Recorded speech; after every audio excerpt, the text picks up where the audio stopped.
I'm Matthew Buckley Smith, and you're listening to Slee Rickets. Thank you all for listening, and thank you especially to everybody who's had a chance sometime recently to recommend the show to a friend. That is how word spreads more than any other way, especially since we're not on fucking social media or any of that shit. So please do tell a friend if you like the show, or just somebody you think would be fun to argue with about it. I do appreciate it. If you like the show and you would like to hear more, then please go to sleerickets.substack.com and sign up for the secret show. If you just put your email address in, I will give you a week's access free, and you can sign up for a year at a time for like $2.50 a month. It's super cheap. It's going to get more expensive in January, but there's 20 episodes now and more coming all the time. I'm getting ready to record one tomorrow night, which may already be out by the time you hear this. This week, we've got a boys' night, boys' show. I don't know what to call it. It's just the boys this week. I've got Brian, Cameron, and me all together talking about 3 short stories. So we read this really good essay by Joshua Megan from Poetry Magazine way back in the day. It's called I Thought You Were a Poet. Alice shared it with us, and we were batting it around on the group WhatsApp thread. This ended up leading to we ended up talking about some short stories that were all about madness, and Alice gracefully and swiftly bowed out. But we do have 3 stories to talk about today. We all wildly disagreed about them. The first one is A Distant Episode by Paul Bowles. Then we talk about Manly-Conclusions by Mary Hood. And finally, we talk about Egnaro by M. John Harrison. 3 really different stories. And as I said, we have very different thoughts and feelings about them, but it was a pretty fun conversation. I will try to get some version of them accessible in the show notes so that you can follow along if you so desire. But with that, let's get to the show.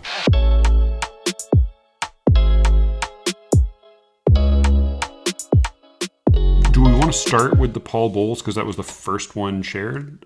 Sure thing. It's what I first thought of when we discussed madness. So the story is about this professor he's a linguist, and he comes to this small fictional town in northern Africa, presumably. But 10 years ago, he had been in the same village for 3 days.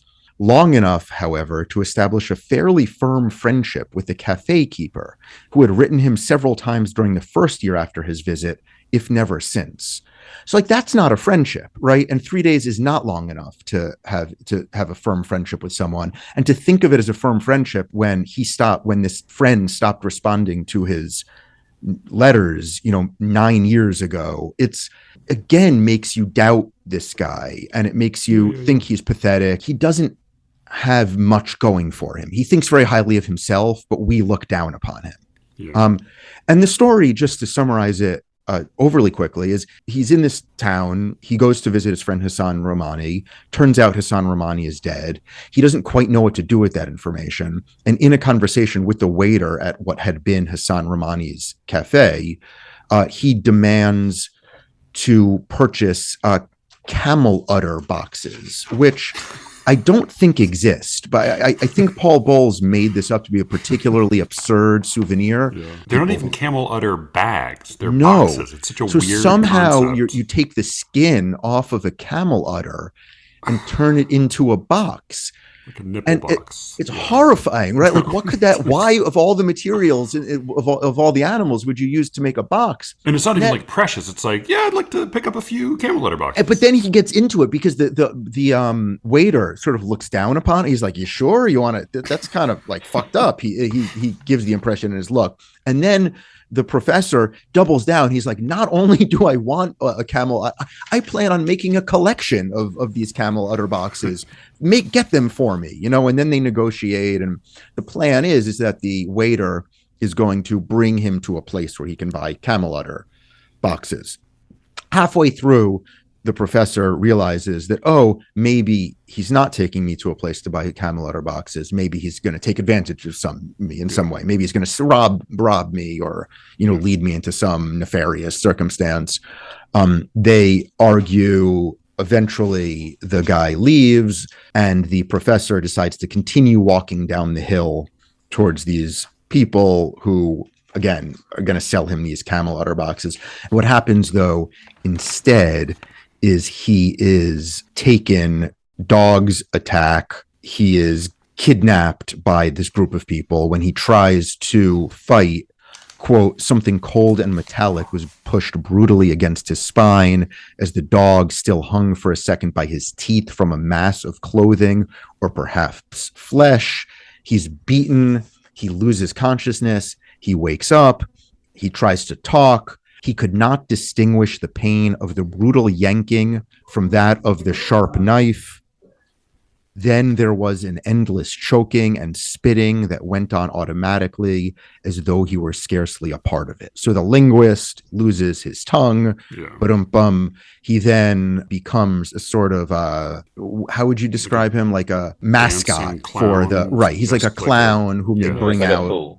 Right. He's like a holy fool type, a jester, a fool, a mascot who learns to shake the pieces of metal that they wrap him up body, metal and stuff. He does his little performances when there are important dinners. They impress but the performances one another. Are not like, he's not like conceiving of a performance. Like this is like the most brute, like animal level of like, he just like hops up and down while the kids laugh at him, and then like eventually he like, they train him to do handsprings and make funny faces, but it's like it's hardly even dancing. It's so right, and the sense we get is that he's hardly conscious at this point.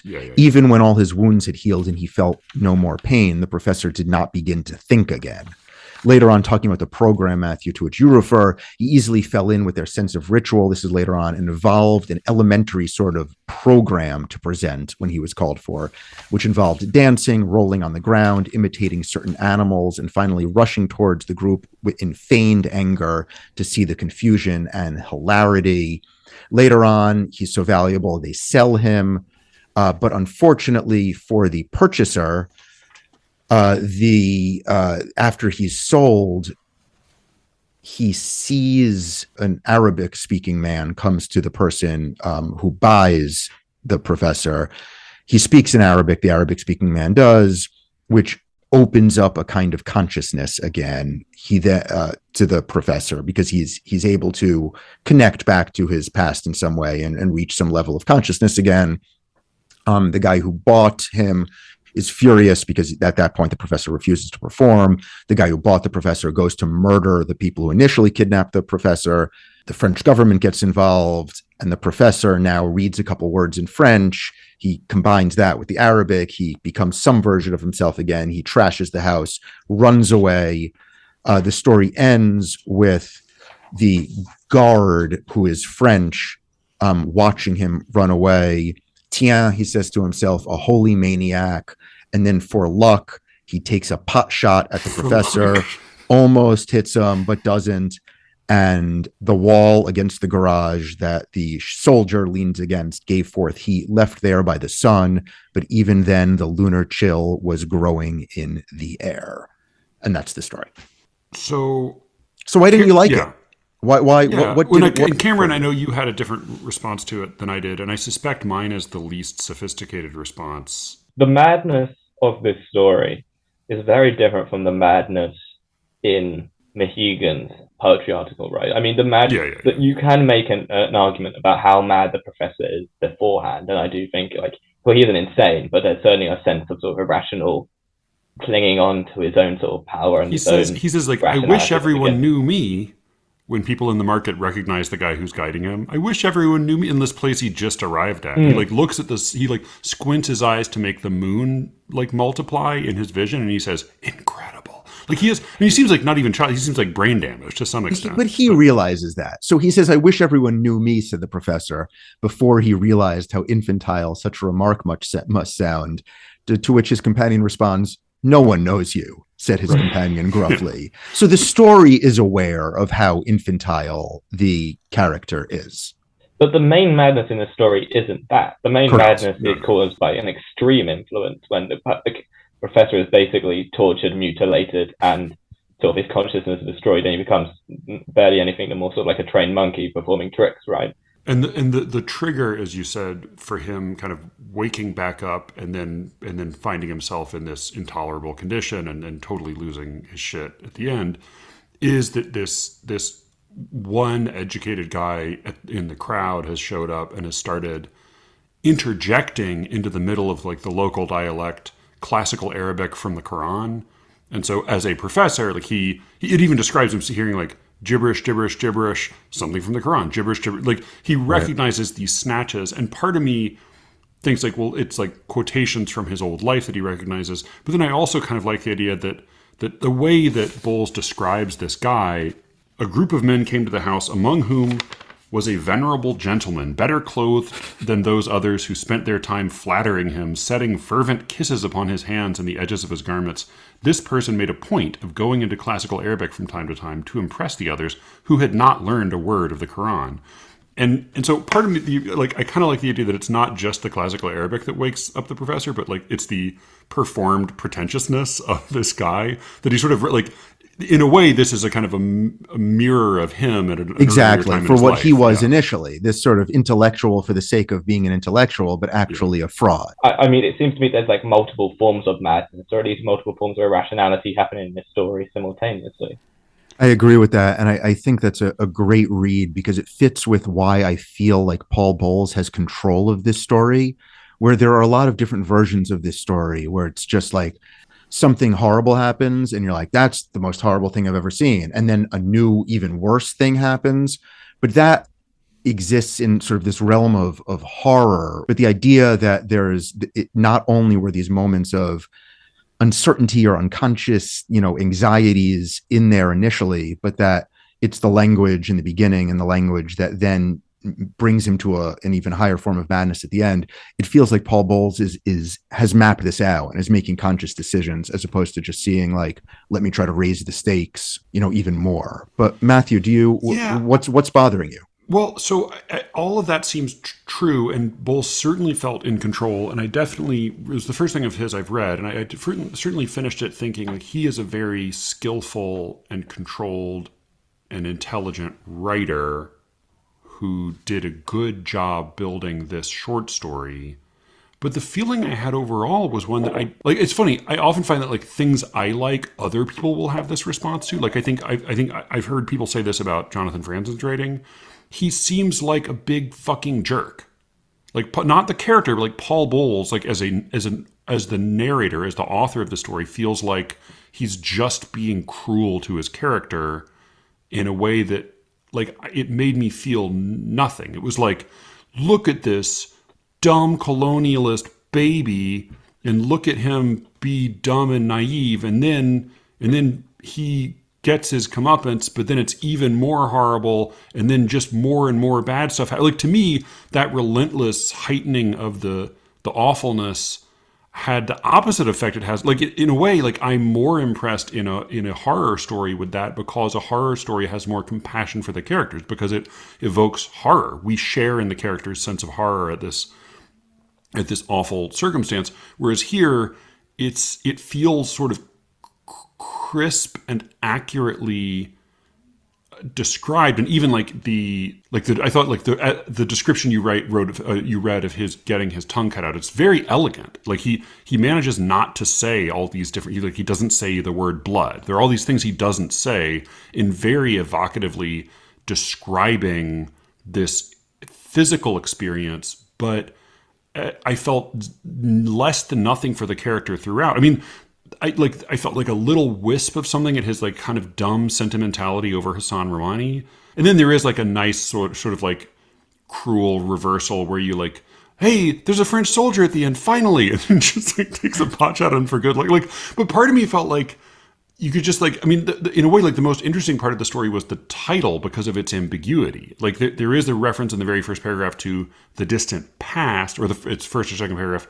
And there's some like, is the distant past the thing with Hassan Rouhani, or is this itself the distant episode? But the whole thing felt like it didn't give even the slightest shit about its characters. And I thought like, okay, fine, but like, A, I don't care about the characters, and B, like this particular type of madness, which is the madness of having your humanity brutally stripped away from you until you're unable or unwilling to think at all. I believe in that, and I recognize that, and I've had a few brief moments of like intense pain where that was sort of the case for me, but it doesn't ring true in the sense of being like, oh, I really connect to that. I feel like, Yes. I believe I would be that way if you did this to me, but I didn't. I sort of left feeling like, very well done, but who cares? Totally fair across the board. I think that I read it as I kept on with my first read, which was a really powerful experience for me as a reader. I kept on thinking I knew what Paul Bowles was doing, and then I kept on being wrong. But the thing that happened, I found thrilling. Yeah. So everything you're saying, I agree with. And I think when Paul Bowles is confronted with questions like that about, and he's dead now, but when he was confronted with questions like that about stories such as this, he would say, I wasn't writing about the people, I was writing about the power of the desert or something like that, which like we can all roll our eyes at. But I think that his point isn't that there's a hero among us. Like the lack of the lack of like magical Arab who comes in and is like smarter than everybody else, like who solves a problem, I find thrilling. Like this is everybody in this story is awful. The linguist is everyone's awful. Horrible. The waiter who steals from him and tricks him is awful. The people who kidnap and cut off his tongue are awful. The people who buy him are awful. And then the French guy who shoots at him is awful. It's like everybody is like the white men in a BBC series. They're evil, stupid, or weak. Yeah, exactly. And having a story entirely populated by those people, I found to be more satisfying than if somebody popped up and was the good guy and tried his best, or even was the humanized guy. I know you're not looking for good guy. You're looking for humanized guy. Even like the grandmother in A Good Man Is Hard to Find, which is also a story about horrible cruelty. And she's a human being. And, she's ridiculous and mocked, like much mocked, but like there's some... Right. And that's my problem with a lot of Paul Bowles' longer fiction, and where John Carrillo and I disagree. Where after reading this, I asked him what I should read next, and I read 3 or 4 of his novels, and other than Sheltering Sky, which has a lot of similarities to A Distant Episode, I tended not to love Paul Bowles' novels because of that lack of humanity. I kept on waiting for a character, and at novel length that bothers me because it feels like I should be able to get inside somebody's brain. I don't see short stories like that. I see short story, the pleasure I derive from short stories tends to be like, well played, is my reaction at the end, or like, ooh, like you got me there. And maybe that's because I'm a piece of shit writer, or maybe I just like, in a novel, I want to be able to live inside somebody's brain and feel like I understand the human condition deeper because of their thought sequences. In a short story, it's like, it's quicker and it's more like a game that the author's playing with me, and I don't have those same expectations. It's more versatile. Like there are just more different games you can play that you can get away with for 15 pages that you can't get away with for 300 pages.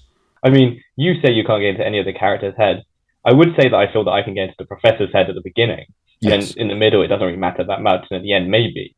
But to me, all the other characters who seem impenetrable, in some way, isn't that a perfectly mimetic reproduction of how the professor is living? Like, isn't that sort of a perfectly mimetic demonstration of the world that he has been forced into, where everyone is impenetrable and almost hard to understand and hard to know, apart from sort of outer, superficial characteristics? Right, especially because he spent 3 days with this one guy 10 years ago, and that to him is the definition of a real good friendship. Like, I entirely agree, Cameron. But I think, like, even though you're right, like the perspective that is easiest for me to get into is the perspective of like the professor living a comparatively normal life for the first few pages. But the story has so much palpable contempt for him that it's like, never did I feel like I feel sort of hooked into that perspective. It felt like I believed it, but he was made to be ridiculous, and everybody around him was opaque or hostile, and then it just, everything got more so that way. And I guess I do a little bit resist the argument that like just because I think like it can be, mimesis can be really helpful in like making the experience of reading the story reproduce the subject matter of the story. But I think that's that's got to be a secondary virtue. It can't be the primary virtue. Well, then let's talk about the story you brought in, because I loathed it. And I think that it does a really good job of letting you get into the mindset of the protagonist, whose name's Valjean, like the Les Mis character. Yeah, it's an odd choice. Is that a name in the South? Like, is that a woman's name? I definitely would pronounce it Valjean. Yeah. What? I would definitely pronounce it Valjean. Yeah. Is Valjean a name? No, but also that whole thing started the sort of gradual and nagging sense I had with this story, that somehow I'd read it all before and it was all slightly cliched and I knew how it was going to turn out. And like I did predict how it was going to turn out. Right. In this case, you're right. There's only one way this is going to turn out. And yeah. Syllable for syllable, exactly the way you think it's going to. Right, exactly. It was maddening. Like, I just don't get it. Like, I don't, like, everything that I thought was going to happen happened in exactly the way I thought it was going to happen, except the only things that didn't happen were these weird Southern tics that, like, I just assume are, alien to me because the South is a different universe. But Matthew, defend this choice. Yeah, so this is a story called Manly-Conclusions by Mary Hood. I hate the title. I would definitely Manly-Conclusions. Yeah, but I think the Manly-Conclusions, I think like the title exists both in and out of quotation marks. I don't think it's possible for you to raise your eyebrows at the title more than the story raises its eyebrows at the title. But yeah, I definitely would pronounce the name Valjean. And though I did also have that moment of thinking like, Jean Valjean, that's odd. Like, it also seems to me like a totally plausibly weird Southern lady, like okay, but how many Valjeans have you heard of, either culturally or personally? One from the right. But and how many Valjeans have you heard of, either personally or culturally? None. But I think I've just been exposed to so many like seemingly comical, idiosyncratic Southern names that it just like it doesn't. Your husband is Carpenter Petty. Yeah, also totally like a credible. Civil War general. Like, that's the thing about or something. That's the thing about certain. It's funny, like you and I have had this conversation about like certain tropes of like Jewish life in New York, where like it becomes uncomfortable because you're almost like, well, it becomes impossible to stereotype certain things because like they are the stereotype. But I think there's certain things about life in the South where like, you can stereotype it all the way to 11, but it just is still accurate. And so like this felt to me in a weird way totally credible. Sorry, Cameron, weird I over the keep top on names. interrupting you. So you you also hated it, but you hated it in a slightly different key than Brian hated it in. I gathered. Yeah. Also, I'd like to hit you back with Brian's question, slightly modified. How many good but loving wives attached to like horrible men who are they're continuously faithful to and are also Christians are there? Like, how many of them have you encountered in literature? Because I've encountered quite a few. Yeah. And that was definitely one of this story. But also constantly in life. Like that's like here's my I'll skip to like my broad defense, like my like headline defense of this story, which is that both A Distant Episode and Egnaro, which we'll get to, which you selected, Cameron, those are stories of like madness as an experience of exception, of an exceptional condition. Like you are stripped away from everything you know, and you're brutalized physically and mentally, and like you are reduced to this thing that is the exception, and in that sense you're driven to insanity. Or in Egnaro, you're like I'm going to disagree with that in reference to Egnaro. Although I'm sorry, I just interrupted. You haven't even let me fucking make my case about Egnaro. In Egnaro, too many people, 3 people. In Egnaro, there is and we'll get to it in more detail. This is why I was going to hold off on this, but like in Egnaro, you are part of the pain of the particular insanity of Egnaro is a sense of isolation. A sense that everybody else is onto something that you're not onto, and that you're separated from them. And even in it's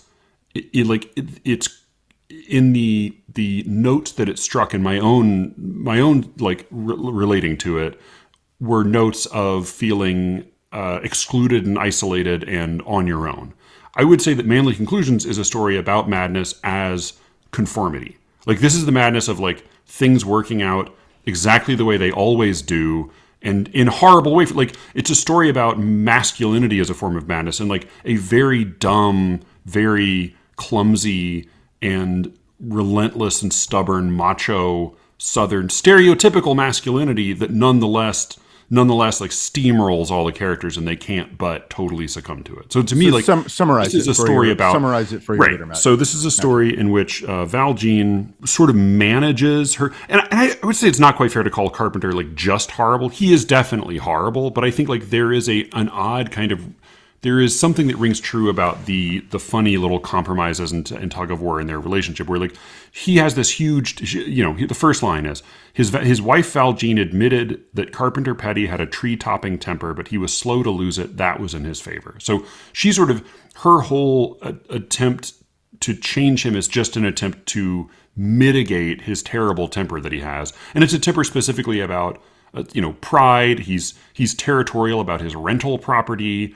Any sense that he has not been, sufficiently manly is a huge affront to him, and he gets into fights, he gets into trouble this way all the time.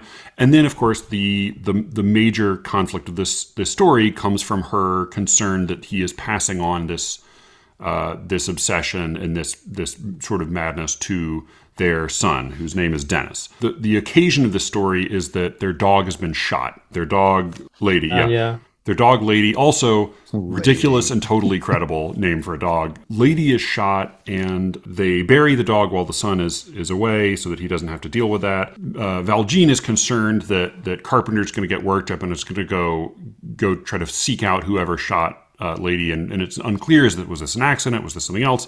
But then finally Dennis gets home, and over the table, and how old do you make Dennis? I don't think it's said, but 10 to 12 maybe. Yeah, that's where I would put him also. He carries like a poster board for science class. My suspicion is that this is a kid who, if he were growing up in the city, would talk in a much more worldly, knowing way, for sure, and sounds a little bit more not dumb or simple, but just less supercilious than he might be if he were just in a more crowded urban center. But the big terrible revelation of the story is, of course, that Carpenter, who is known to sort of nurse his grudges, seems to have gotten over his initial rage at Lady being shot, and then he reveals to Dennis at the dinner table that Lady was shot not once but twice.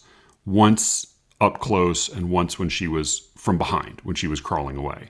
And so the son very quickly, and I think this is the line the title comes from, proud of his ability to draw manly conclusions, recognizes that what this means, in a kind of an exciting, terrifying way, is that whoever shot her knew her. At least that's what he and the dad conclude, is that she went up to somebody who knew her pretty well, she recognized and wasn't afraid of. That person shot her. She started to crawl away, and then that person shot her again to finish her off. Carpenter, the husband, is sort of enjoying his righteous anger and the occasion of his son recognizing that like something has to be done. He goes off to deal. He identifies who he thinks might have done this, and he goes off to confront these people. And Val Jean, in a moment of panic, goes to search for his gun and realizes, or they have many guns, which is also realistic. She finds that his pistol is missing. She goes chasing after Carpenter because she's terrified that he's brought his pistol along to shoot whoever this was. And he chastises her and says, "Oh, no, of course I didn't bring my gun along. I'm not a maniac." But then they both have the same thought at the same terrible moment, that the son, who has ridden his bicycle off to go to a scout meeting, they run back and confirm that, of course, it is the son who has taken the gun. And by the time they get back to the house, the phone is ringing, which is as you've suggested, the way 100,000 short stories have ended, with an ominous phone ringing. As you said, like nothing about this story is particularly new. It all feels very much by the book, and in fact, like it's so much by the book that it's almost like the occasion of the story is the son enacting an existing story that the parents sort of slightly too late recognize and are not able to keep him from enacting. Also, I think in like somewhat meaningful defense of this story, it is way shorter than both of these. Like Egnaro is a much, much longer story. Even A Distant Episode is substantially longer. This is an extremely short story. It's really just like a little sketch. there is much less that it is able to do in this span. But I think it's very elegantly built. I think like if you're angry at it and bored, like you don't have that much time to be angry and bored at it before it does the clearly inevitable thing that it's doing. But to me, like it all still rang to me very true, and it just felt horribly inevitable in a way that still like unlike the Paul Bowles story, which felt to me like very sort of freshly and originally realized. Every little moment, every little episode and like fragment of that felt like, oh, this is like, I believe that this is happening, and I'm seeing or experiencing something in a new way. This is not, brilliantly written line by line, but I felt like horribly on the hook for every single moment of this story in a way that in the Paul Bowles story, I just felt totally repelled. Yeah, no, I'll also say, like, I predicted that both of you would hate it for slightly different reasons, and I also predicted that Alice would love it, and I was right there as well. You win that prize. It's like going to a restaurant, and like the food's terrible, but at least the portions are small. It's like a reverse of that old joke. It's like inviting your friends to a restaurant and saying, like, you're going to hate this, but she'll like don't worry, there's not much of it, and someone who's not you have to order. You all have to order the same thing. Most of you will dislike it.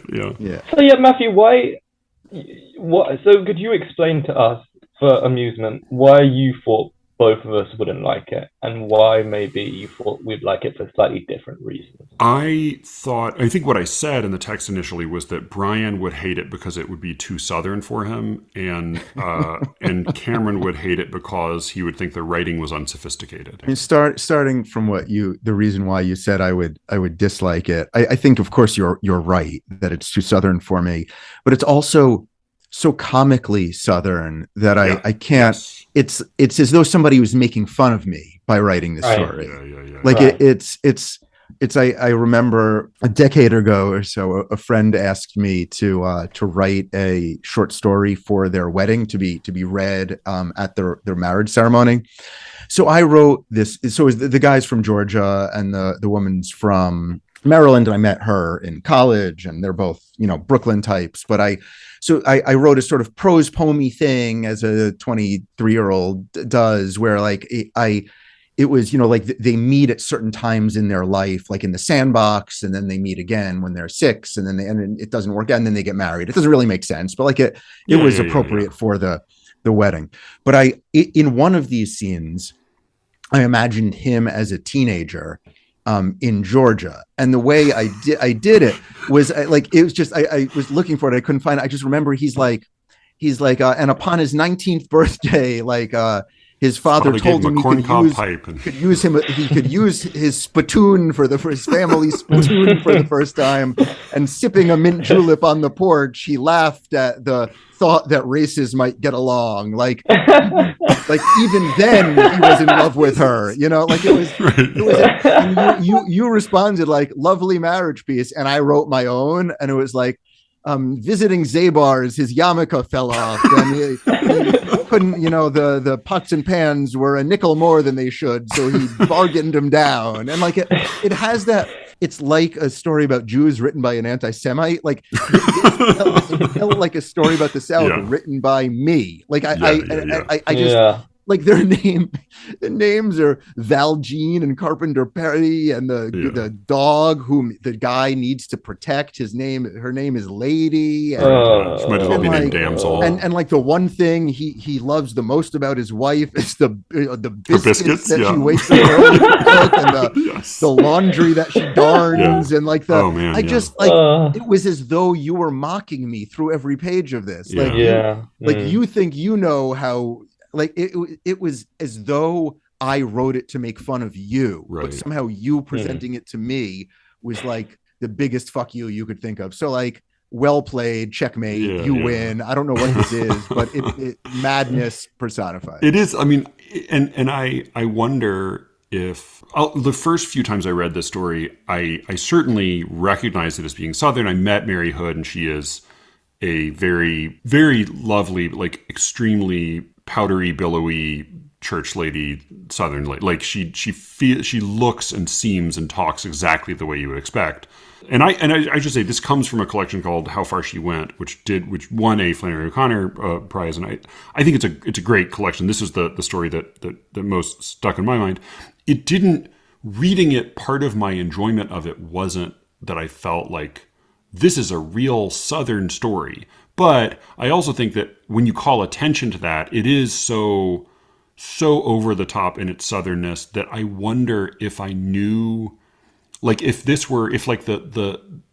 it said like Manly Conclusions by Philip Roth, like I wonder if I would read it and think like, you son of a bitch. It's like farce, right. Yeah, I don't know, because I mean that the thing is, like, also, like, Joanna really loved her grandma's biscuits, and like there are, like, every element of it also feels true. And I think, like, in the same way that there was some thing going around on the internet a few years ago that was like, it was like a longer form version of the, like, what does a pencil have to do with a tape cassette? Like, it was one of these, but it was like if you recognize these like childhood memes, then you're black. To me, I went through it and it was like, oh, or Southern, and like so much of it is just, but it's like it's both like heartwarming and like insultingly stereotypical.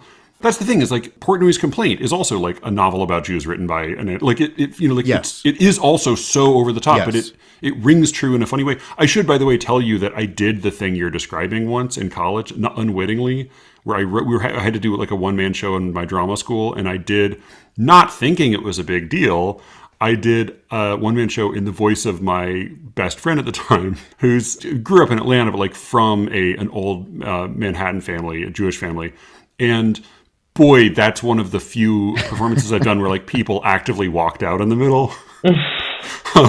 Which I would say, like, I actually thought I captured his voice relatively well, but I was like, it was me delivering it up on stage. So good. The last question I have about this story is I haven't read a story that was so like perfectly constructed in the way that we're taught to write in MFA land. Like, I feel like when Cameron, when you read a short story that begins, his wife Valjean admitted that Carpenter Perry had a tree-topping temper, but he was slow to lose it. You know that the story is going to be about somebody losing his or her temper, right? And when we're taught that, you know, in the beginning of learning stuff, that is a compliment to the story. Like that's saying like, good work, Mary Hood. When you read that, Cameron, do you roll your eyes at that, or like I do, or do you? Then can you help articulate what, like, because it's so obvious, like it's such a trope that it's insulting, or because it's simple-minded? Like, what is it that bothers you about it? What bothers me about it is it almost reads as patronizing, but I'm interested in what. Yeah, structurally it just seems so boring. And then there's like the sort of tree topping. Is that a Southernism? Is that like do people say that in the South? Because that came out. I've heard versions of it, but yeah, like that particular application of it this is probably the only time I've seen it. But it doesn't, it again, like, it has the quality of feeling both like theatrical and accurate. Like, yeah, so it came out to me as like theatrical and folksy and like slightly boring and cute. Like it was like, it's like the cuteness of it, the cute folksiness of this sort of Southern expression thrown into it just makes it even more horrible to me, because it's like, oh, so it's going to be a sort of a story about a Southern man losing his temper in a Southern way. I wonder what that will be like. Oh, there's a dog called Lady. Oh, she's going to die. Oh, there's a son. Oh, they don't want to tell the son about the dog's death. Oh, he's going to kill the people who shot the dog. Oh, wow, it just happened. And like, my problem with the story overall is that if I will never write this story, but if I did, I think the most interesting place to start the story is when it ends, and then keep writing from there.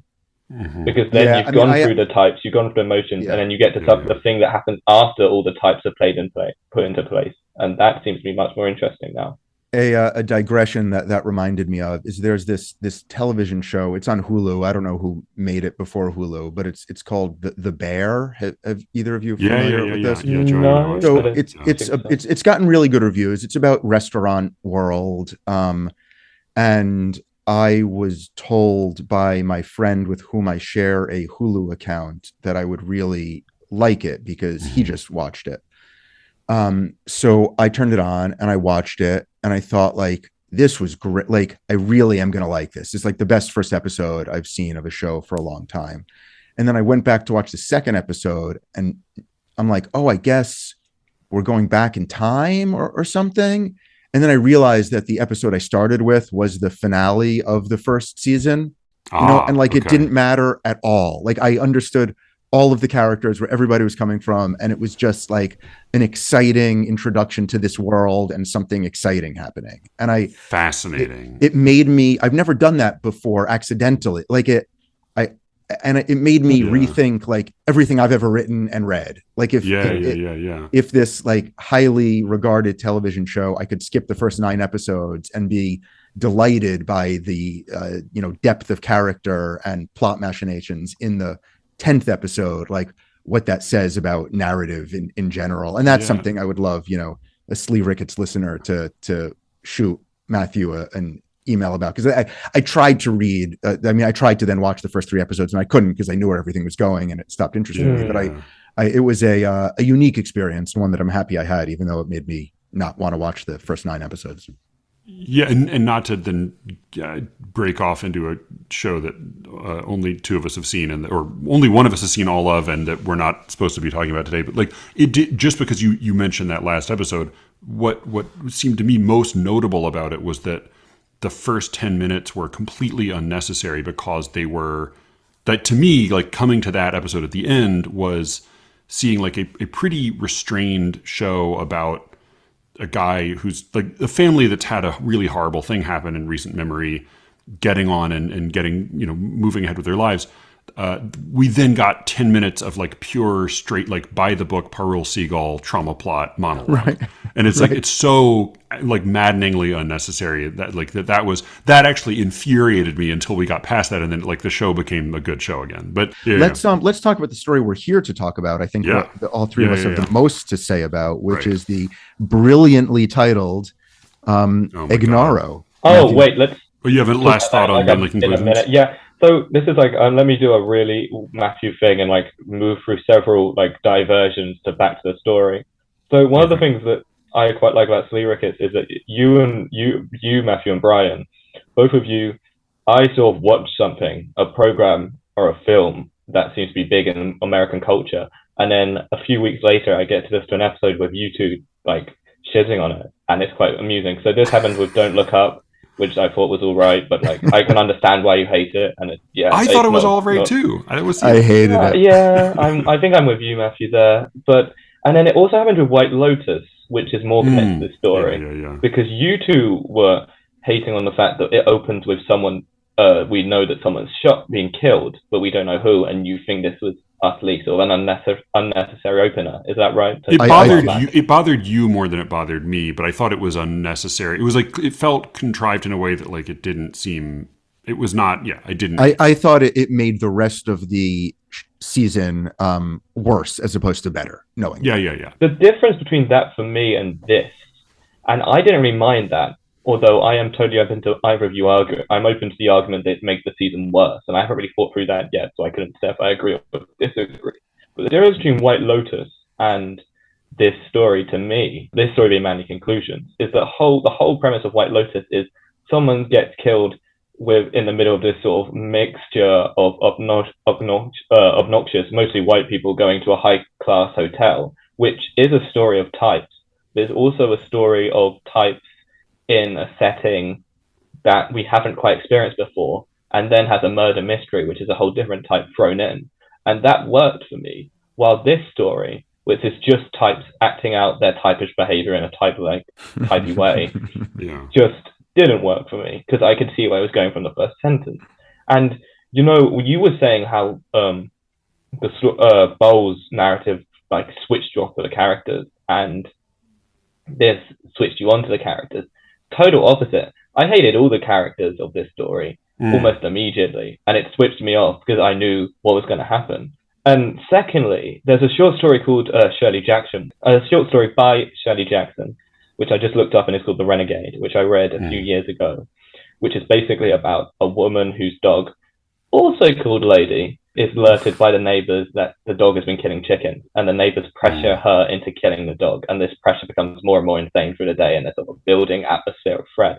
And that story just seemed 100 times better to me in my recollection, because it wasn't just that, the son's going to kill the people who killed the dog. It's that this entire neighborhood has sort of turned into a sort of strange, uncanny, threatening honor culture that wants this woman to kill their dog.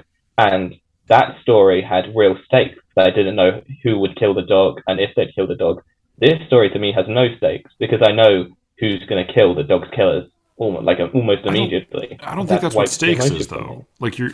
Like that is a difference. That is a meaningful difference, but that's a difference in like suspense. It's not a difference in stakes, right? Stakes are like what is at risk for the people that you care about, right? Right. Yeah, you're right there. And maybe the problem for me is that I don't care about the people, so there's no stakes. Yeah, I don't know. It just this story seemed cobbled out of so many things that either were immediately obvious or reflected back to other things that are much better. That just made me so hate the story. And when I think about it more and more, hate it more and more. Like my hatred is growing, not declining. Yeah. I mean, all of that totally makes sense. I think a particular emotional ache that I have experienced in thinking about people from growing up, and I think Ryan has even more kind of extreme versions of this growing up in Macon, it's watching people succumb to cliche in just a thoroughly predictable way, but that is still moving in part because of their awareness of it and their hope and attempt not to do the exact thing that you always knew was going to happen.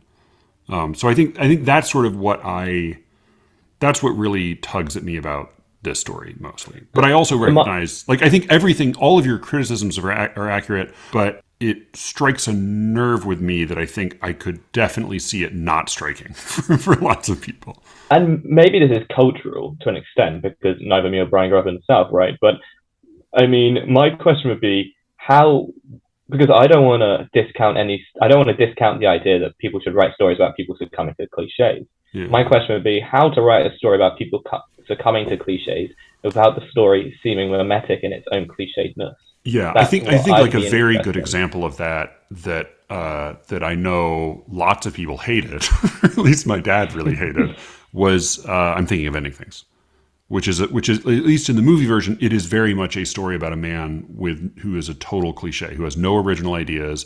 Every thought that he's ever had is cribbed from some like not even particularly obscure movie or book that he once encountered, and yet the story is told in a way that is like wildly, dazzlingly not cliched, and even to like sort of would be a relief if it were a little bit less original at times. Yeah. So I think that's a thing one can do, and I love that movie too. So I think it's a totally reasonable question, and I probably can't defend my weakness for that particular kind of story beyond its existence. Let's talk about Egnaro, though, which is, as Brian said, brilliantly named. The name I am so angry about. Like I can't. That's what I keep getting angry. I quite liked this story. I reread it today. I liked it even more today. This is Cameron's suggestion. It's by M. John Harrison, who also wrote the short story that we talked about that I can't even remember the name of because it was so boring and forgettable. Jack of Mercies, terrible, opaque, meaningless story. Whereas this one I totally connected with, and it felt very human, and it's quite long. I think maybe it should be a little shorter, but I totally responded to this in a very like personal way. I just am so mad about the title, which we'll get to. But do you want to give Brian? You want an opening comment on it before we get a little summary? Yeah, I thought it was dumb. Yeah. All right, Cameron, you want to summarize it for us real quick? Sure. So Egnaro is a story by M. John Harrison, and he just judged the Booker Prize, which is a big prize in England. He was one of the judges, so he's kind of getting his moment in the limelight around now, which is good because he earned it in the 60s, and it's overdue. But Egnaro is one of his shorter stories, published in the 1980s, I think, and it's about a man called Lucas, who the narrator does finance work for. And Lucas is the owner of a bookshop that also sells porn and magazines and cassettes. And Lucas becomes obsessed with this idea that there's an undiscovered country called Egnaro, spelled Egnaro, which we will get into why Matthew hates it. Lucas gets obsessed with this idea that there's this undiscovered country called Egnaro. Not only is this undiscovered, but almost everyone else knows about it in some way. And you hear about the story in conversations not your own. That's a quote from the story. In conversations not your own, you hear about Egnaro. And Lucas becomes obsessed in this quest to find out about Egnaro, gather information, go there. There's a kind of he feels sort of what's the word when one is like too late to something? What's the word? Belatedness. He's terrified of this becoming sort of invaded and becoming just another part of the Western modern world, and he's terrified by his own belatedness. And Lucas sort of goes through this psychological breakdown. He, as characteristic of the Harrison story, never actually finds anything worth about Egnaro. He eventually goes slightly insane and has sort of a rant and screams at children on the street after his shop gets closed down.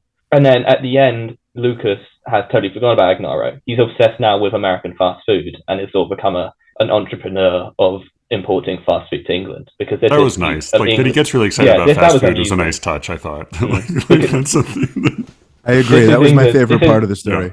Yeah. It's like, if you notice that I'm fatter, it's because I sell fast food now. Yeah, so this is England in the 80s before sort of American fast food chains hadn't quite gained a large foothold in it, I think. I wasn't there. But the sort of twist, which I will admit is a rather expected twist, it's not a very original twist, is that the narrator now is obsessed with Egnaro and sort of is entering his own sort of personal obsessive, and we guess ultimately failed search for it when the story ends. But that's not a twist. That's the thing. Is like I found odd about your description, Brian, of this, which was that like Manly-Conclusions is very much a very simple mousetrap of a story. Like that is a story where you have the one twist, the one, like everything's, but like, and you're right that the Paul Bull story is a series of like cliffs or shelves that escalate. Or escalations. Progressively. Egnaro to me is just like a slope, because it doesn't open by saying like, this guy I knew, Lucas, was obsessed with this country. The opening sentences are, Egnaro is a secret known to everyone but yourself. It is a country or city to which you have never been. It is an unknown language. At the same time, it is like being cuckolded or plotted against. It is part of the universe of events which will never wholly reveal itself to you, a conspiracy the barest outlines of which, once visible, will gall you forever. Like, it's not even that there is something inevitable about the narrator becoming obsessed with Egnaro as well. It's that like we are almost told explicitly from the beginning that he's obsessed with it. There's no, to me, like everything about the story was predictable, but we're just watching this slow, inexorable progression toward this sort of worse condition. To me, like I'm okay with that, Reed. I do think that Harrison's trying to have it both ways, and not inappropriately. I think that a lot of good narrative work begins with hinting at something, having a reader forget it, and then in a moment remember it again and have some power to it. So I don't mind that at all. My question to you both before we get into this is this an analogy for something? Is it real? Yeah. Is it, yes. What am I meant to like about this? Like it's sort of whiny and I would say falsely poetic, although I'm the least qualified to judge poetry of the three of us. But like, it is both a city and it is like being cuckolded. Like, I just don't. But before we get into what bothers me on the sort of short story narrative level, like, what is this? What's going on here? Are we meant to think that everybody in the story is misguided to the extent that when they sort of spout immature cliche, it's because isn't that similar to something else? Or are we meant to not think this is immature cliche? Like what am I meant to think this is referring to? We're definitely supposed to think it's immature cliche. I've read Harrison where he is poetic, and he is poetic in ways that most good poetry isn't poetic. So when you get these lines, that's one example. I mean, just like the line on my page one, but he's talking about the office, Lucas's office. And he says, I hated the office with its litter of half-empty plastic cups and plates of congealed food. That to me is like before you start editing, like what you write as a placeholder for a messy office. Like, is that, what are we meant to do with that? I don't know. I mean, that's where, like, I think I that didn't bother me. It also felt like the clichédness of his life and of his failure to me, like I connect with that the same way I do with Manly-Conclusions. Where I am in agreement with you is that I think like the whole story could have had some air squeezed out of it and been compressed several pages. So I just think like it goes on quite a long time, and it's probably sentences like that he could have cut or squeezed to make this not quite so rambling a story. But it didn't bother me. Yeah, it didn't offend me. I agree with that, and I think the older the Harrison now would agree. Like, I can't speak on Harrison's behalf, but from what he said about his short stories and how little short stories of his older period he includes in newer collections, I do think he would cut a lot of this if he edited a collection. But so getting back to the original point, when the false poeticism about Egnaro, I found a sentence. Here's one. A woman at a dinner party murmurs, Egnaro, where the long sunlit esplanades lift from a wine-dark sea. Yeah. So this is obviously it's got to be cliche poeticism. Right. No, wine-dark. Derivation of Homer, and of course. the long sunlit esplanade is just out of commercialism. Yeah. So there's Egnaro. The whole joke of Egnaro, apart from it being a word spelled backwards, is that it's orange backwards. Yeah. His word is orange backwards. God damn it. I liked this story. I'm still angry about that. It's just such a dumb choice. But it's not, isn't it consistent with the rest? I don't understand how you're able to separate the name from the story, or name of the story, with the general tone and word choice of the story. It seems all purposefully cheesy to me. Yes, it is. I think it is purposely cheesy. I think the resolvedness of that, like the solvability of that answer, is actually a false note for the story. I think there's a secondary theme to the story that I do want to get to in a little bit, that I think like he betrays that with his title. Like the title tells us he is superior to this problem. And I think like the whole strength of the story is that none of us is superior to this problem. And especially the readers and writers and intellectuals and dreamers among us are super susceptible to this problem. And yes, it's totally embarrassing. And yes, it's cliched. And yes, it's sappy and sentimental. Spelling orange backwards in the title, to me, is Harrison saying, but not me, I'm above it. And that's what most offends me. But that's what I was talking about earlier when I talked about this sentence, which you both dismissed, when I talked about its litter of half-empty plastic cups and plates of congealed food. Yeah. If Cameron says that Harrison is capable of writing in a cleaner, more elegant way, but he's choosing to dumb down his own, tone, verbiage, word choice, whatever, in order to give us this character writing in the first person, he's saying he's better than all these people from the beginning. He's writing down towards about these people in general. He never includes himself as one of them. That's not what I would say about that writing. And that's, first of all, like the writing that's in it doesn't seem to me remarkable much in one way or the other, except that it's taking up a lot of words to not do a whole lot of work. But like a moment I really like in this story is Lucas tries to introduce the narrator to this concept of Egnaro, and this sort of, it's very clumsy, where he like pulls out this book and he pretends that he's fumbling through it. Clearly, he hands the book to the guy. The book falls open. Clearly, he's been staring at this one page so much. And he hands the guy this book, and he kind of reads this sort of like, in the book it says, after a description of the strange secret country, it says, in India, newly married couples wade in the estuarine mud, catching fish in a new garment. What do you see? Their friends call from the bank. Sons and cattle, is the answer. Are we to doubt that India exists? In the Dark Ages, they had never heard of America. When the Jew of Tunis exhibited a fish's tail on a cushion, did anyone doubt that it was a fish? Now, the narrator's first response is, I don't quite see what he's getting at, which totally makes sense. I totally buy that. And then Lucas says, he thought for a moment, he had expected my reaction, I could see, but was disappointed all the same. You saw the hole in his argument, though. You saw through that. Oh, yes, I said, as positively as I could. I saw that. And then it says, but he seemed dissatisfied. He stared at me for some time as if I had tried to mislead him over something obvious. The thing I love about this moment is that Lucas is showing him this weird, bullshitty, rambly book about this guy who's excited about this very confused way of thinking about the known and the unknown. He hands it to the guy. The guy has a very normal response, which is to kind of politely say I'm not sure I follow, because what the fuck is this? And then he calls him out on this specific thing. He says, you saw the hole in his argument. And the guy's response is not what I think would be the honest response, or at least my response, which is like, our argument was a hole. His response is, yes, I saw that. And so to me, like, there's doubled, like, there's Lucas is embarrassing, and his obsession with Egnaro is juvenile, and it's like embarrassing the way, like, watching an older guy fall in love with a younger woman from a distance is embarrassing from the outside, even though you also understand that from the inside, like, he's sort of in the throes of this feeling.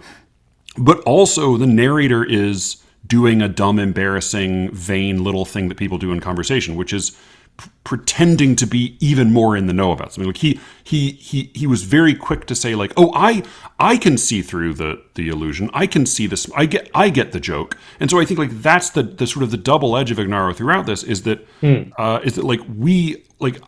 What it really reminded me of was like when I've had like moments of like intense existential crisis with like being sort of dizzied by the prospect of my own mortality. Like having like that, being like in, directly confronted because of a diagnosis, because of some weird thing or some crisis, like being directly confronted with the specter of the death of my physical body, and just being horrified by that and kind of unable to think of anything but that, and be like, and then you go out in the world and you still have to like get groceries and like go meet your friend for coffee and stuff. And like, it seems like everybody else around you is totally insane. But at the same time, the thing that's driving you crazy is the most obvious thing in the world that everybody already knows. And so these two things are happening, which is like, for one, your condition is embarrassing. And it is sort of childish because like you're having this meltdown over this basic fact of life that all of us know and have known forever. But then what's also true is that all the people around you who, if you were to bring this up, would like laughingly shrug it off or like say some cliche about it, they are also not being honest with themselves. Because the reason that it's ridiculous to have a meltdown over your immortality is that in order to get through our days, we sort of all conspire to say like, let's not think about that right now. Let's not worry about that right now.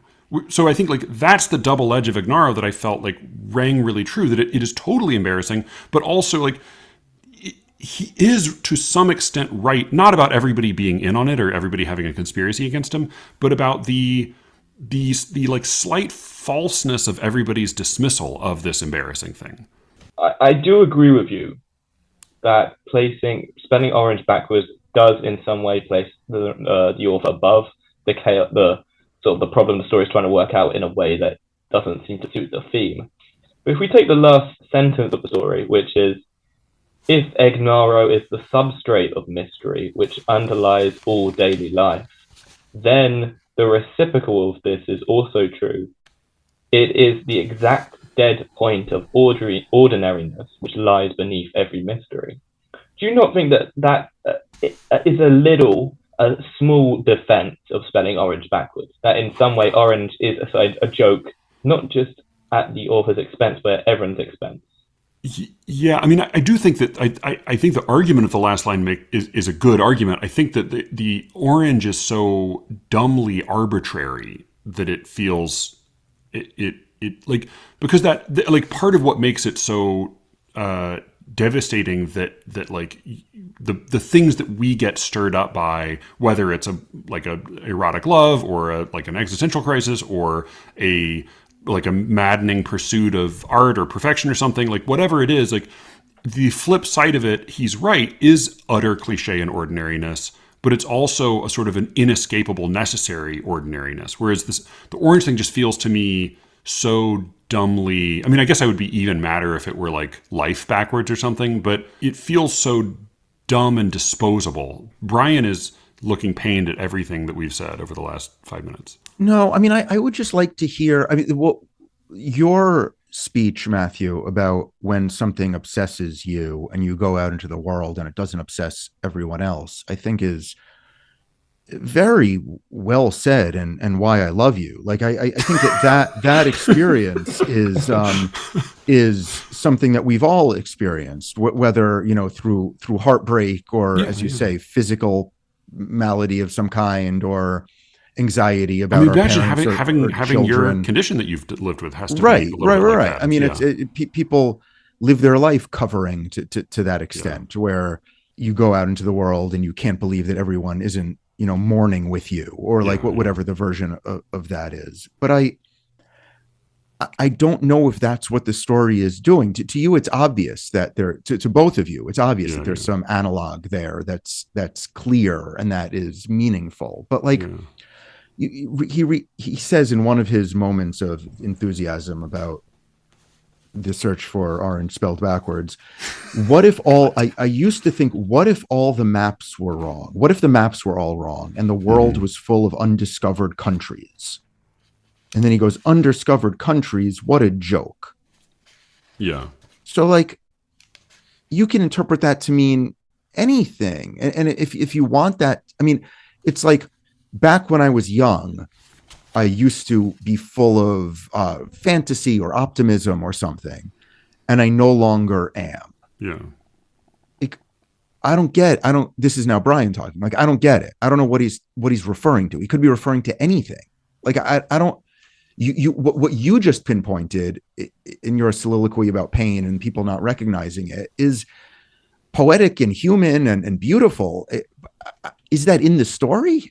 Where like, once again, from the top, Egnaro is a secret known to everyone but yourself. It is a country or a city to which you have never been. It is an unknown language. At the same time, it is like being cuckolded or plotted against. I don't get it. So there are aspects of Lucas's obsession that don't strike a nerve for me. So like, when he says, "Don't you see," he appealed, "if I don't find something out soon, they'll get there before me." His shoulders shook. That's the real horror of it, don't you see? If there really is such a place, then by the time I get there, it'll be just the same as it is here. That response is one that, like, whatever the correlative to that is, I don't, it doesn't make me feel anything. Really? Whereas... That really made me feel something. Well, so by contrast, later on, after he's lost all of his stock and he's gone to the auction to try to buy some of it back, it says Lysistrata had gone at the beginning of the auction, stuffed in among a bunch of old science fiction magazines. He seemed stunned that no one there could tell the difference, and that's such a good little choice, because that's my favorite line in the whole story. It's double-edged. It's like, he's obviously ridiculous for being such a pedant and a nerd and a weirdo, but also, like, he's right to be appalled that people couldn't tell the difference between Lysistrata and a bunch of old sci-fi magazines. And then shortly after that, there's just a little throwaway note. He seemed reluctant to be on his own, and in the afternoon insisted we go to the cinema, where we watched uncomprehendingly some sort of comedy. Which again is like, it's a great depiction of like other people, things seeming obvious to other people that don't make sense to you in an intuitive, instinctive way that like comedy works. But like, you're similar to that line, just as we're naming lines, really like, my favorite line in the story, in addition to the ones you just read, are, "I caught him pasting press cuttings into a series of scrapbooks he had kept since he was 14, recording with a kind of morose glee the bankruptcies and deaths of the 50s pop stars who had been his adolescent heroes." To me, that is deep and smart and perceptive, and how you can idolize somebody and then experience the schadenfreude of their downfall. Like, to me, that hit home. I just don't understand what the story's about. I guess like there were enough moments that to me lined up with this larger feeling and response I've experienced, that it felt to me like that's what the story was mostly getting at. But there were also, as I said, like these passages where I kind of shrugged my shoulders. And so Cameron, where is Matthew right? Where am I wrong? What are we missing? What is your general take listening to us discuss something that you hold in such high esteem? So in England, we call college, or sixth form, is the stage, I think, when you're 16 or 17, just before you go to university. And at the end of that, we had high school, the end of high school, Americanism. At the end of that, we had another Americanism that everyone decided that we should have yearbooks for some reason. And everyone would have a yearbook, and on this yearbook, each page would have like a photo of someone and a quote. And someone, I didn't really know this person that well, had a photo of them, and their quote was, "Born too late to explore the world, born too early to explore the universe, born just right to read dank memes online." But like, the third line is superfluous to what this story. But Right. There's sort of this amusing thing about belatedness and how they're putting sort of the banal and the commonplace and sort of the dank memes in relation to sort of exploring the universe and sort of the world. This sort of fear about belatedness is what I read very deeply, or at least one of the themes I read very deeply into this story. That Lucas is terrified that he's living in a modern world where sort of everything's been discovered before he's had a chance, and that his life has been sort of shaved down to him selling books that no one can ever, people written by other people, read by people who don't even understand how good they are or how bad they are. And this is why he gets obsessed with him being the first person to discover Egnaro, because to him it's a way out of the modern world. But even he's fallen into the trap that Egnaro, wherever he hears it, is described in sort of cliched scraps of commercialism and bad poetry. And in a way, it has already been found as a linguistic idea, at least. It's been found and colonized by this sort of bad poetic modern world. So he's fallen into this trap where he wants to find something that isn't modern, even though all the clues to it are, in that sense, elements of the belated modernness he wants to escape. And that, I think, is sort of the emotional core that I find so fascinating in this story. This sort of fear over belatedness, because I find that very relatable, the idea that you've come to a party late. I mean, I was talking to someone online recently about poetry, and they said, I wish I was one of the modernists of the 20th century, or I wish I was with Keats in the early 19th century, and these romantic, these generations sort of had this upswelling of creative inventiveness and great poetry, and we don't seem to have that right now. And whatever you think of that, and I think he's probably right, that seems to be the same fear that Lucas is lost to at the moment with Egnaro. It's funny, I think that slid off my back because in a way it's too specific. Like the second I read the opening sentence of the story, I thought like, well, Egnaro is like MacGuffin, is Suitcase in Pulp Fiction, is like Variable X. There's a Borges story called The Zahir, where there's an object that sort of has a similar effect, and that there's at some point in time one person is totally obsessed with it, but the Zahir could be anything. It could be like a hat, it could be a coin, it could be a place, it could even be like a time of day in a certain location, and it's a pure motive, a pure like all it has to be is the object of obsession. And so to me, like in a way, by making Egnaro, by like obsessing more specifically about the belatedness of finding Egnaro, the way like that was dissonant to me with the broadness of the conceit to begin with. And so I think that's why I probably didn't connect with it. But I think, yeah, like the Miniver Chibi kind of problem, I can relate to that. Why does he make fun of the way the waitresses talk? Oh, to me that just felt like casual racism. Casual racism of the author. Yeah. Yeah, I can't really defend that part of the story either. Yeah. I can defend Harrison and say that he is mostly pretty good with race, especially in his later stories, and this is an early work, but I can't defend this. Yeah, no. I mean, to me, like that just felt like a flaw of the human writer. Yeah. That is a thing that we recognize as like being especially glaring in works from some other era, and like there are things we're all doing today that we don't realize that other people will. Yeah, that's all that seemed like to me. That's fair. Yeah, Brian, what sort of your after hearing all this? Are you still sort of in the same place you always were with this story? No, I see that this story. This is going to sound dismissive, but I mean it sincerely. I see that the story touched both of you in a way that made some hard to articulate aspect of yearning or fear or desire find language in a way it doesn't typically in both of your lives. And that is very valuable, and it succeeded in that way, and it didn't for me. And I think that might be enough of a place to land.